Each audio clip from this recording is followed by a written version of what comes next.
আসসালামু আলাইকুম। আজ 24শে মে। আজকের এই দিনটি আমার জীবনের একটি অবিস্মরণীয় দিন। জীবনে যতদিন বেঁচে থাকবো ততদিনই মনে থাকবে। ডেলিভারি প্রত্যেক মেয়েরই হয়, তবে কারো নর্মাল আবার কারো সিজার। কিন্তু আমার টুইন প্রেগনেন্সিতে একটা নর্মাল এবং একটা সিজার হয়, তাও আবার 32 সপ্তাহে, অর্থাৎ 7.5 মাসে। তার আগে বলে নেই, ভিডিওটি যদি ভালো লাগে তাহলে একটা লাইক, কমেন্ট, শেয়ার এবং সাবস্ক্রাইব করবেন। এই দিনে আমি একদম সুস্থ ও স্বাভাবিক ছিলাম, কারণ আমার কোনো শারীরিক সমস্যা ছিল না। কোনো ডায়াবেটিস, হাই প্রেশার, থাইরয়েড কিছুই ছিল না। প্রতিদিনের মতো সেই দিনও অর্থাৎ 23শে মে স্কুলে যাই, 4টা পর্যন্ত ক্লাস করি, এরপর বাড়ি এসে আসরের নামাজ পড়ি এবং হালকা কিছু নাস্তা করে চেয়ারেই বসে থাকি। হঠাৎ একটু পানির মতো কি যেন যায়, আমি বুঝে উঠতে পারি না, কারণ আমার মনে সেই চিন্তাই নেই যে পানি যেতে পারে। আমি বসেই থাকি, কিন্তু যখনই দাঁড়াই দেখি ঝরঝর করে পানি পড়ছে। তখন আমার আর বুঝতে বাকি রইল না কি হচ্ছে। সেই দিনটি ছিল বৃহস্পতিবার, আর আমার হাজব্যান্ড অফিস করে ঢাকা থেকে রওনা দিচ্ছে, কারণ সে আমাকে শনিবার ডাক্তার দেখাবে। এর মধ্যেই আমি তাকে জানাই আমার পানি ভাঙছে। কি করব এখন? এদিকে আমার বাড়িতেও তেমন লোক নাই, মা খুবই অসুস্থ আর বাবাও বয়স্ক। তারপরও বাবা ছাড়া যেহেতু ছেলে কেউ নাই, তাই বাবা হসপিটাল নিয়ে গেল অ্যাম্বুলেন্সে। সাথে ছিল ছোট বোন, তাও অবিবাহিত। হসপিটাল পৌঁছাতে 8:30 বাজলো, আর এইদিকে আমার পানি ভাঙতেই আছে, কোনো থামাথামি নাই।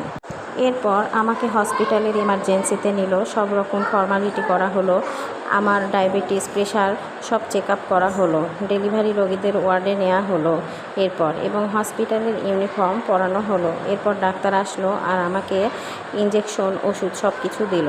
আমার পানি পড়া বন্ধ হলো, আর আমাকে কিছু নির্দেশনা দিল। বেড থেকে নামা যাবে না, কোনো রকম নড়াচড়া কিচ্ছু করা যাবে না, বাম কাতে শুয়ে থাকতে হবে, বেডে সব কিছুই করতে হবে। রাত 11:30টায় যখন আলট্রা করে, তখন আমার পানির পরিমাণ ছিল 7 সেন্টিমিটার। ডাক্তার বলল এখনও পানি যতটুকু আছে ঠিক আছে। এর মধ্যে আমার হাজব্যান্ড চলে আসলো। হাজব্যান্ড আসার পর আমার বাবা চলে গেল, কারণ ওইদিকে মা অসুস্থ। আমার টেনশনে আমার মার ডায়াবেটিস নীল হয়ে যাচ্ছে বারবার। আমার বাবা আমাকে সব কিছু বলে গেল। ডক্টর তাকে কি বলেছে। বাবা যখন চলে যায় তখন বাজে রাত 12:30।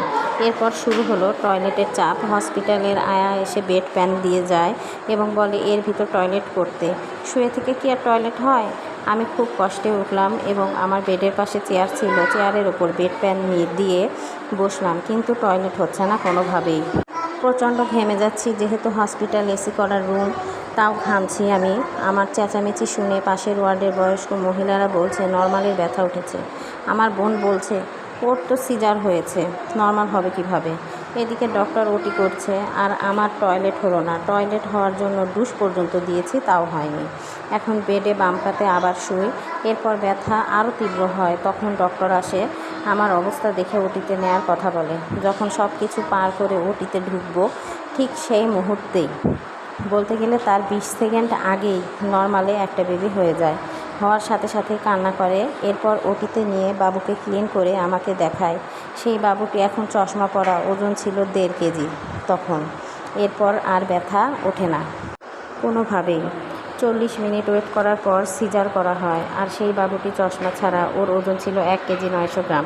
ওকেও আমাকে দেখায়। ওদের মাথা ছিল বিড়ালের বাচ্চার মতো, আর হাত পা ছিল পাখির মতো চিকন, তবে শরীরের চামড়া পুরা ছিল। ওদের নাড়ি ভুঁড়ি কিছুই দেখা যাচ্ছিল না। তো যাই হোক, সময় তার নির্দিষ্ট গতিতে অতিবাহিত হয়।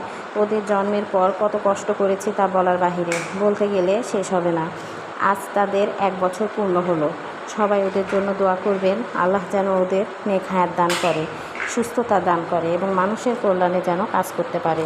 তো আজ এ পর্যন্তই। ভিডিওটি যদি ভালো লাগে তাহলে অবশ্যই একটা লাইক, কমেন্ট, শেয়ার এবং সাবস্ক্রাইব করবেন। আল্লাহ হাফেজ।